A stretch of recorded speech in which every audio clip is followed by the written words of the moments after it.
মানুষ হলো সৃষ্টির সেরা জীব। 18,000 মাখলুকাতের ভিতরে মানুষের হিসাব নিকাশ এই দুনিয়াতেও আছে, আখেরাতেও আছে।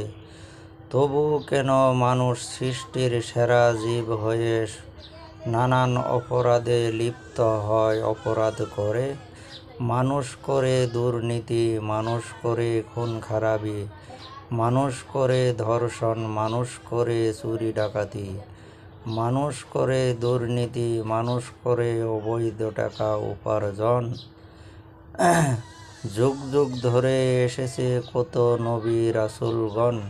সকল নবী যদি হয় নিষ্পাপ, তবু কেন নবীদের উপর এত কষ্টের ছাপ? আইয়ুব নবী 18 সাল কিরায় খাইল, জাকারিয়া নবী জনগণের ধাওয়া খেয়ে পালিয়ে গাছের চিপায় লুকাইল, জনগণ তাহার অর্ধেক অঙ্গ করাতে পারিল।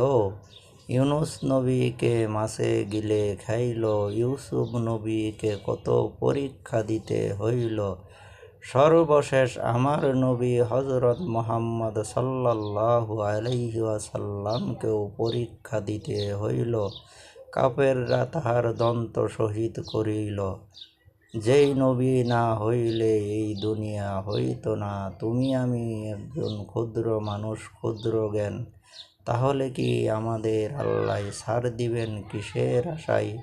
সব কিছু ছেড়ে কবরের চিন্তা করো সকল মুসলমানে। ধন্যবাদ সবাইকে। আসসালামু আলাইকুম।